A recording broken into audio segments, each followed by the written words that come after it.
পড়েছে শীত, আর সেই সঙ্গে মন বলছে একটু ঘুরে আসি একদিনের জন্য। তাই আজ আমি একদিনের ট্যুরের কয়েকটি জায়গা আপনাদের ঘোরাবো। আমরা আজ যাব হুগলি জেলার কিছু বিখ্যাত জায়গা।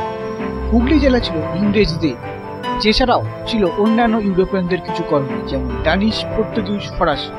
আজই সেই সব কিছু কলোনি ঘুরে দেখব। সেই সঙ্গে দেখলাম 1755 সালে প্রতিষ্ঠিত ড্যানিশ গভর্নমেন্ট হাউস। এটিও একটি হেরিটেজ বিল্ডিং। এখানে প্রথমে ডানিশ, পরে ইংরেজদের প্রশাসনিক কার্যালয় ছিল। পরে পশ্চিমবঙ্গ সরকার এটাকে হেরিটেজ বিল্ডিং হিসেবে সংরক্ষণ করেছে। প্রথমেই যে জায়গাটিতে যাব সেটা হলো শ্রীরামপুর। শ্রীরামপুর ছিল দানিশ কলোনি।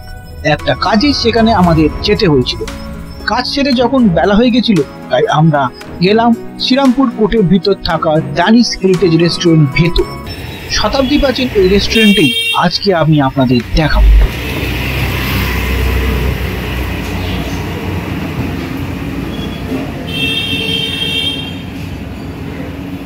বাইরে সুন্দর বসার জায়গা, একটা পুরোনো দিনের একটা আমেজ রয়েছে, ক্যাফে টাইপেরও সেখানে।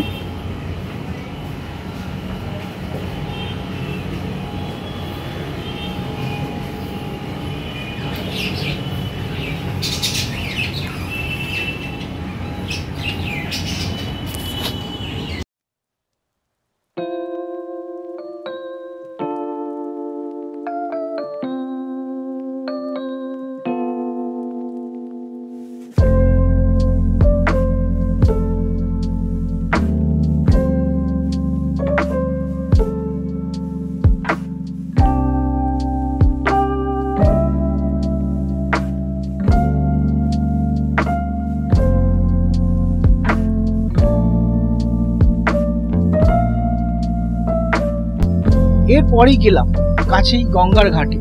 পাশেই ছিল ডানিশ ট্রাভেল। এই ডানিশ ট্রাভেল ইংরেজ মিস্টার পার্ক 1786 সালের দিকে তার নতুন সরাইখানা হিসেবে খোলে। এটি স্থানীয় বিজ্ঞাপনে ঘোষণাও করা হয়েছিল যে এটি একটি মার্জিত এবং আরামদায়ক স্থাপনা, যেখানে নদীর ওপর দিয়ে যাতায়াত করা ভদ্রলোকদের থাকা খাওয়ার ব্যবস্থা আছে। তারপর কালের নিয়মে সেটি ধ্বংস হয়ে গেল। 2018 সালে এটিকে নতুন করে আবার খুলে দেওয়া হয়। কোনো এক সময় এই ডানিশ ট্রাভেল আমরা ঘুরে দেখব। সময় কম, তাই যেটুকু সময় পেয়েছিলাম ঘুরে দেখলাম শ্রীরামপুর। হয়তো কিছু জায়গা বাদ পড়ে গেল, পরে দেখব বাকি জায়গা। শ্রীরামপুর থেকে হাওড়া ব্যান্ডেল লোকাল ধরে চলে গেলাম ব্যান্ডেল। ব্যান্ডেল ছিল মূলত পর্তুগিজ কলোনি।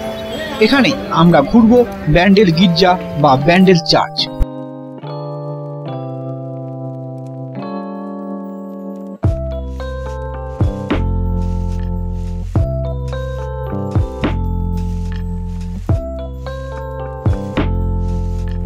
ব্যান্ডেল চার্চ পশ্চিমবঙ্গের প্রাচীনতম খ্রিস্টান গির্জাগুলির একটি। এই গির্জার পোশাকি নাম the Basilica of the Holy Rosary, Bandel. 1660 খ্রিস্টাব্দে নাগাদ নির্মিত এই গির্জাটি মেরি মার্তা নোসা সেনোরো দি রোজারিও Our Lady of the Rosario প্রতি উৎসর্গিত।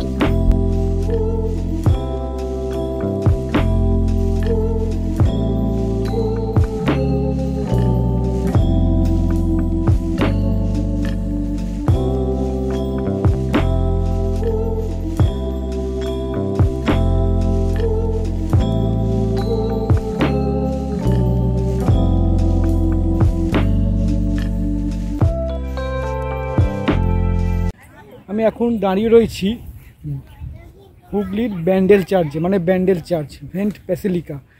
এই চার্চটি 1600 শতকে পর্তুগিজরা হুগলি শহর যখন দখল করেছিল বা কিনে নিয়েছিল, তারপরই এইখানে পাদ্রীরা এই চার্চটিকে এখানে প্রতিষ্ঠা করে। এই চার্চটির ভেতরে আমি ছবি তোলা নিষেধ ছিল, যদিও কিছুটা ছবি আমি তুলতে পেরেছি, ভিডিও যেটুকু পেরেছি সেটুকু আপনাদের দেখাবো। কিন্তু বাইরেটা প্রচণ্ড সুন্দর। এখন নভেম্বর মাস, গরম বাইরে প্রচণ্ডই বেশি, কিন্তু যখন 25 ডিসেম্বর বা এই সময়টা হয়, 1 জানুয়ারি সময়টা যখন হয়, প্রচণ্ড পরিমাণে ভিড় হয়। মানে 25 ডিসেম্বর এটা বন্ধ থাকে, তার আগে 24 তারিখ খোলা থাকে, 26 তারিখ থাকে, তারপরের যে দিনগুলো 27, 28, 31, 1 প্রচণ্ড ভিড় থাকে। এই সময় দেখা যায় না। চেষ্টা করেছিলাম সেই সময় আসার, সেই সময় যদি পারি তো সুযোগ হয় তো আসবো, দেখাবো আপনাদের। তখন ভেতরে ঢোকা যায় না বা প্রচণ্ড ভিড় থাকে, কিন্তু এখন জায়গাটা খুবই মানে কি বলবো, খুব সুন্দর। বাইরেটা দেখুন, পুরো গার্ডেনটা রয়েছে, গার্ডেনটা আপনাদের দেখাচ্ছি, খুবই সুন্দর বাইরেটা। এরপর এই ব্যান্ডেল বেসিলিকা চার্চের পর আমার ইচ্ছা আছে ইমামবাড়া যাওয়ার প্ল্যান আছে। হংসেশ্বরী বা লাহিড়ী বাবার আছে, লাহিড়ী বাবা তো হবে না, হংসেশ্বরীটা চেষ্টা করব যদি হওয়ার। ইমামবাড়া তো যাবই, তার আগে দেখবো হংসেশ্বরীটা চেষ্টা করব। আর আমি বলে দিই, আজকে আমি এসেছি এখানে যেহেতু ব্যান্ডেল চার্চ মানে চন্দননগরের জগদ্ধাত্রী পুজো দেখতে। জগদ্ধাত্রী পুজোর বেশিরভাগ ভিডিওটি আনকাট থাকবে, মানে সেখানে হয়তো খুব মিউজিক থাকবে না বা ডাইরেক্ট থাকবে, আনকাট থাকবে। কিন্তু এই ভিডিওগুলো কাটিং বা ভিডিও এডিট করে থাকবে, এগুলো একটু পরে আসবে। কিন্তু জগদ্ধাত্রী পুজো এই ভিডিও আজকালের মধ্যেই, 2-1 দিনের মধ্যেই আসবে ভিডিওগুলো। আর বাকি যে ভিডিওর কথা আমি আপনাদের বলছি, মানে যে ওই উড়িষ্যার ভিডিও, সেগুলো পরপর এক এক করে আসবে সে আমার চ্যানেলে। কিন্তু আজকে আমি আপনাদের এই ব্যান্ডেল চার্চের পুরো জায়গাটা, গার্ডেনটা ঘুরে দেখাবো। বাকিটা তো আমি তুলেছি, যেগুলো মানে ভেতরের যেগুলো তোলার জায়গা বা তুলতে পেরেছি সেটা আমি দেখাবো। চলুন গার্ডেনটা দেখা যাক।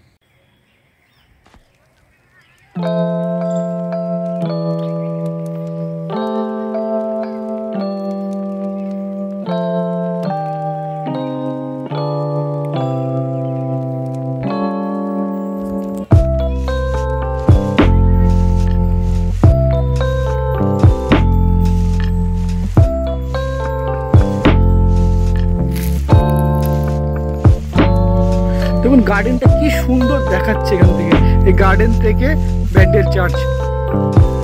গার্ডেনটা খুব সুন্দর। এখানে 9 বা 10 তারিখে একটা অনুষ্ঠান বা এদের প্রেয়ারের ব্যবস্থা আছে, যেই প্রেয়ারটার জন্যই আজকে এই সুন্দরভাবে সাজানো হয়েছে এখানে।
ষোড়শ শতাব্দীর মধ্যভাগ থেকে পর্তুগিজরা ব্যান্ডেল শহরটিকে বন্দর হিসেবে ব্যবহার করতে শুরু করে। 1571 খ্রিস্টাব্দে তারা মুঘল সম্রাট আকবরের নিকট থেকে হুগলিতে একটি শহর নির্মাণের জন্য অনুমতি নেয়, এখানে বসবাস করতে শুরু করে। তাদের পাদ্রীরা স্থানীয় লোকেদের ধর্মান্তরিত করতে শুরু করেন সেই সময় থেকে। 1598 খ্রিস্টাব্দে নাগাদ হুগলিতে ক্যাথলিক খ্রিস্ট ধর্মাবলম্বীর সংখ্যা ছিল প্রায় 5000-এর মতো। এদের মধ্যে যেমন ছিল স্থানীয় অধিবাসীরা, তেমনি ছিল মিশ্র জাতির লোকজন।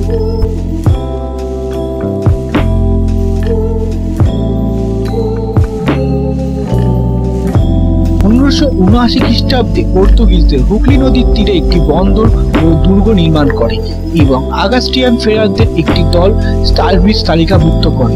এই দলটি ছিল গোয়ার বৃহত্তম ধর্মীয় সংস্থা। পরের বছর ক্যাপ্টেন পেদ্রো তাভারেস সর্বসমক্ষে ক্যাথলিক ধর্মপ্রচার ও গির্জা নির্মাণ করার জন্য সম্রাটের অনুমতি লাভ করেন। এরপর 1599 খ্রিস্টাব্দে ব্যান্ডেল চার্চ নির্মিত হয়। 1632 খ্রিস্টাব্দে মুরেরা হুগলি আক্রমণ করলে প্রথমে গির্জাটি ভস্মীভূত হয় এরপর 1660 খ্রিস্টাব্দে গোমেজ দে সেতো একটি নতুন গির্জার নির্মাণ করেন।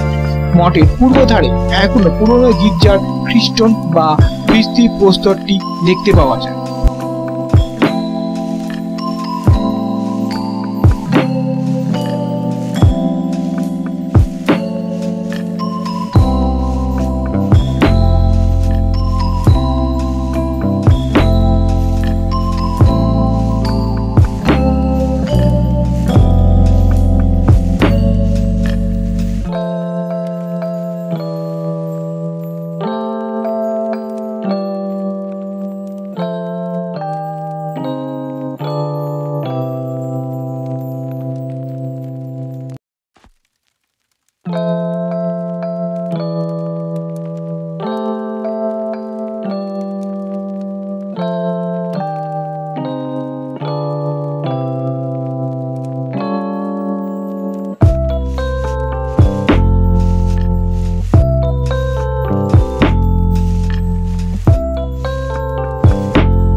গির্জার সম্মুখে একটি জাহাজের মাস্তুল ছিল আগে।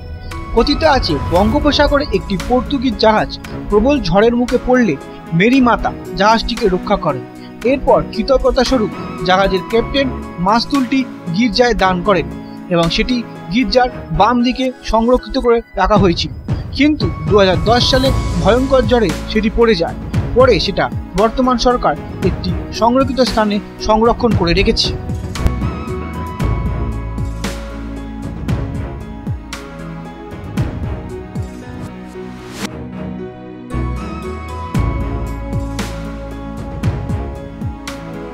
ব্যান্ডেল চার্চ থেকে আমরা টোটো করে চলে এলাম হুগলির ইমামবাড়া।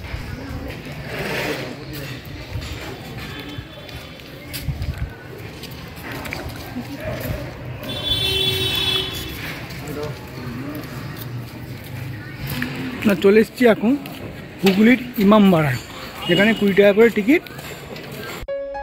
হুগলি ইমামবাড়া ভারতের পশ্চিমবঙ্গ রাজ্যের হুগলি জেলায় অবস্থিত একটি শিয়া মুসলিম ইমামবাড়া ও মসজিদ। 1841 সালে মোহাম্মদ মহসিন ভবনটির নির্মাণ কাজ শুরু করেছিলেন এবং 1861 সালে সেটি শেষ করেছিলেন। ভবনটি দোতলা, যার প্রবেশদ্বারের উপরে একটি দীর্ঘ ঘড়ির টাওয়ার আছে। মসজিদের দেওয়ালে খোদাই করা কোরআনের জটিল নকশা এবং পাঠ্য রয়েছে। মসজিদের অভ্যন্তরে মার্বেল, মোমবাতি এবং ঝুলন্ত লণ্ঠন দ্বারা সজ্জিত। মসজিদের পেছনে রয়েছে গঙ্গার ধারে একটি সূর্য। মসজিদের ভেতরে প্রবেশ নিষেধ, তাই আমরা সেরকম ছবি তুলতে পারি।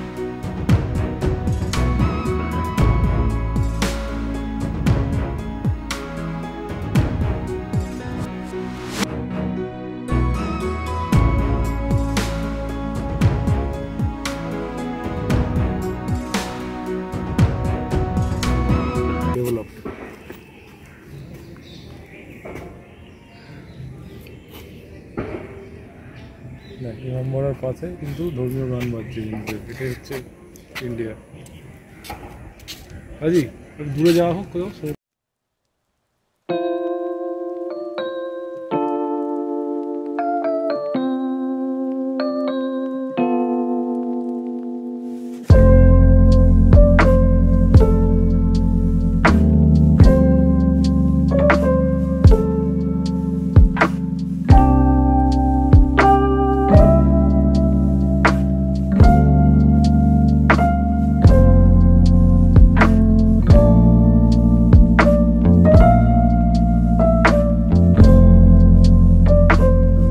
ক্লক টাওয়ার ওপরে ঘড়ি ঘন্টা টাওয়ার, ক্লক টাওয়ারে এখন উঠছি।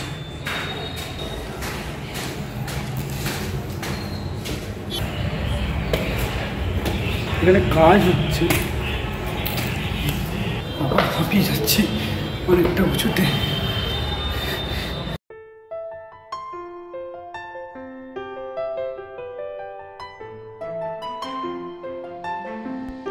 হুগলি ইমামবাড়া বিখ্যাত তার ঘড়ির জন্য। এটি মূল প্রবেশপথের দ্বারে নির্মিত দুটি টাওয়ারের মাঝখানে অবস্থিত। প্রায় 150 ফুট উচ্চতার প্রতি টাওয়ারের শীর্ষে পৌঁছতে 152টি সিঁড়ি আছে। ঘড়ির দুটি কাঁটা রয়েছে, যার সাথে 3টি ঘন্টা আছে, যাদের ওজন যথাক্রমে 80 মিনিট, 40 মিনিট ও 30 মিনিট। ছোট ঘন্টাটির অন্তর ব্যবধানে বাজে, আরও বড়টি 1 ঘন্টা বোঝাতে বাজে। ঘড়ির কাঁটা আধ ঘন্টা এগিয়ে নিয়ে যেতে প্রতি সপ্তাহে 2 লোকের প্রয়োজন। ঘড়ির চাবিটির ওজন 20 কেজি। 1852 সালে এটি 11,721 টাকা কেনা হয়েছিল। কিনেছিলেন ঘড়ি কেরামত আলী, সেটা messrs bag and jewellery company, big Ben, London থেকে।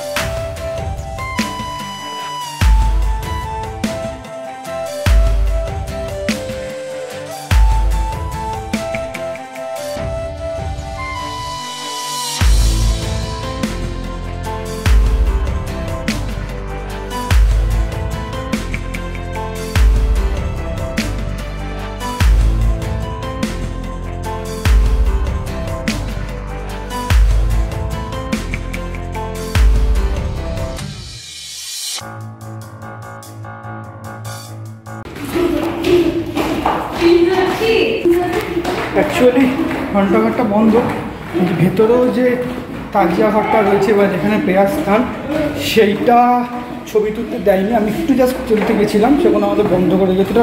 যদি তুলতে পেরেছি দেখিয়ে দেবো। এখানেও ভেতরে ছবি তোলা খুব সুন্দর। ভেতরে বেলজিয়ান কাঁচ, ঝাড়বাতি, সুন্দর সুন্দর মানে মুসলিম বা মোহাম্মদানদের যে তাজিয়া বিভিন্ন রকম আগেকার দিনের, কারণ এটা 1841 সালে স্থাপিত হয়েছিল। এখানে আজকে শুক্রবার সকালবেলা জুম্মাবারে হয়েছে, নামাজ হয়েছে।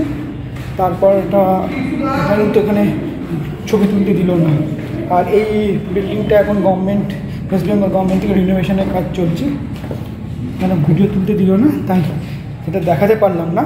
কিন্তু আপনারা আসবেন, এসে দেখবেন। এখানে 20 টাকার টিকিট এখন করেছে, সুন্দর লাগবে, ভালো লাগবে। পুরোনো দিনের বেলজিয়ান কাজ, মহরমের সময় ওখানে মোমবাতি দিয়ে আলো জ্বালানো হয়, খুব সুন্দর। যাই হোক,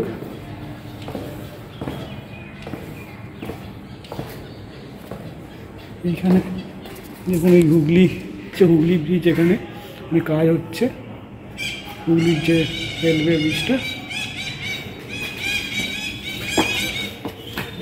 এরিয়া। ইমামবাড়া হামামঘর বা যাকে তুর্কি স্নানাগার বলে যেটা পরিচিত, সেটাও আমরা দেখলাম। দেখিনি, আর দেখে আসি।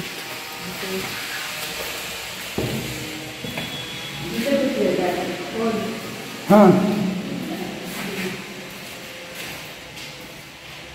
আসো না, দেখে যাও, সুন্দর।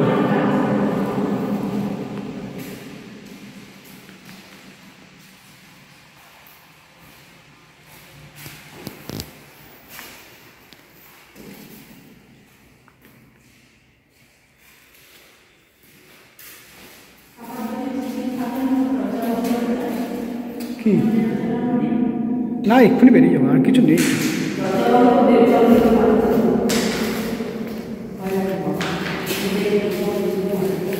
মানে এখানে সেন্টেড ওয়াটার হতো, মানে সুয়াস, ওখানে হতো মেন রিজার্ভার।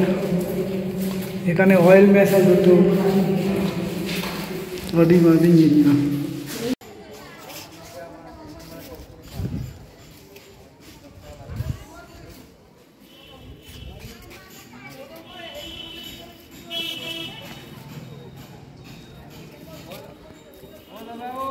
হ্যাঁ ঘুরতে হবে না, এখানটা দাঁড়াও। মাছ, এই যে মাছ জানি না তো উঠিনি। ও এর ভিতরে মাছ আছে, খাবার দিলেই উঠবে, বড় বড় মাছ। এখন খাবার দিতে দেয় নাকি? হ্যাঁ, বিস্কুট না খাবার আর কোথায় পাবো? বিস্কুট মুড়ি বিস্কুট আমি নিয়ে আলে ভালো। খাবার দাবার দিলে আর কি মাছ দেখা যাবে? মাছ উঠছে, দেখা যাচ্ছে, দেখা যাচ্ছে। হ্যাঁ দেখা যাবে, বড় বড় মাছ আছে, লাল লাল। এইটা বড় সাইজ। এইটা কি ডিপ আছে? হ্যাঁ অনেক ডিপ আছে। আগে বড় বড় ছিল, খাবার দিলে তো ভেসে ওঠে মাছ। খাবার দিলে ওঠে তো। আমি বিস্কুটও নিয়ে আলো না, ভুলে গেল। এখানটা দোকান থেকে বিস্কুটটা নিয়ে আলো না, দিলে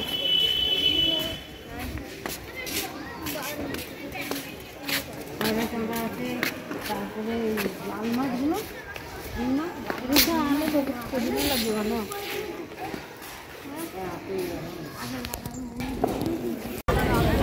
এখন দাঁড়িয়ে রয়েছি চন্দননগর স্ট্যান্ডে, মানে স্ট্যান্ড রোডে।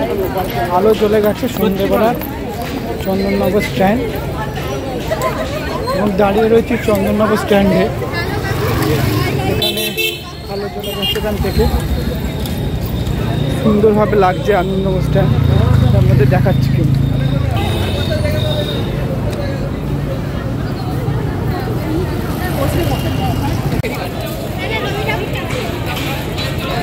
ওইদিকে গঙ্গা ঘাট, চন্দননগরের রবীন্দ্র ভবন।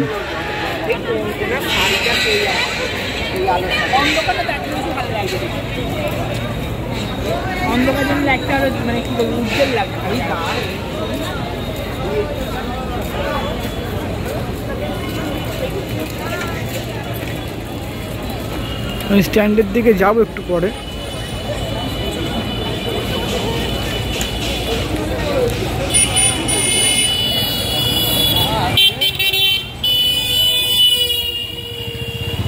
হুগলি ইমামবাড়া দেখে আমরা হুগলি ঘাট স্টেশন হয়ে চলে এলাম চন্দননগরে, চন্দননগরের স্ট্যান্ডের কাছে। আমরা যে সময় গিয়েছিলাম সে সময় জগদ্ধাত্রী পুজোর সময়, তাই স্ট্যান্ড ছিল বেশ জমজমাট। আর এই স্ট্যান্ডে যখন এলাম তখন সন্ধে হয়ে গেছে, তাই চন্দননগরের দ্রষ্টব্য স্থানগুলো বন্ধ হয়ে গেছিল। কিছুক্ষণ এখানে কাটিয়ে আমরা চললাম জগদ্ধাত্রী পুজো দিকে। আর জগদ্ধাত্রী পুজোর সব ভিডিও আমি আগেই দিয়েছি এবং সেগুলোর লিঙ্ক আমি ডেসক্রিপশন বক্স বা আই বটনও দিয়ে দেবো। কে ওদিকে নামবে কি করে?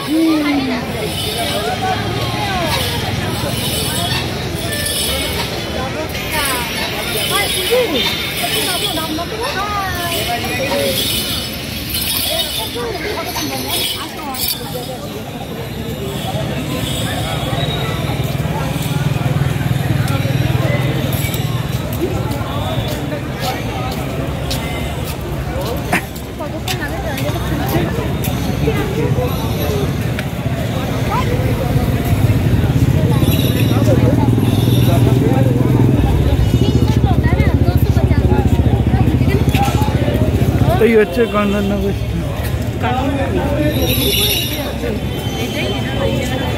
এইখানটা, এই হচ্ছে চন্দননগরের স্ট্যান্ড।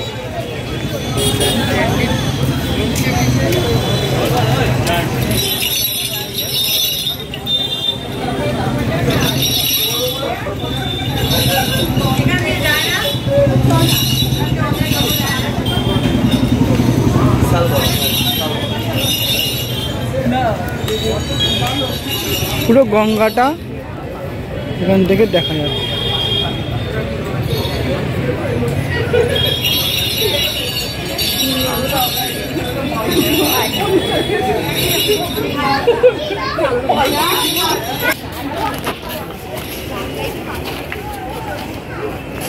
হয়ে গেছে।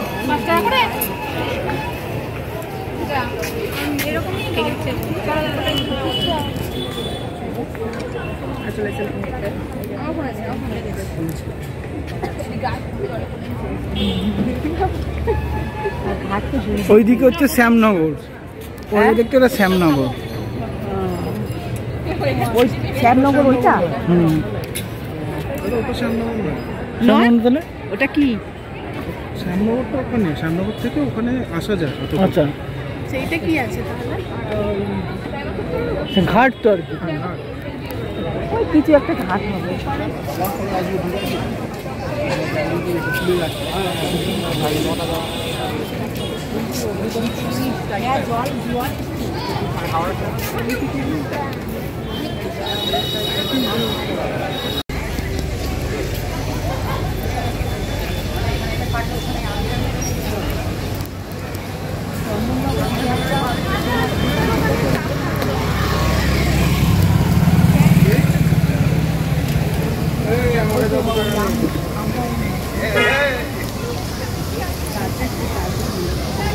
গ্যাংটকের মতো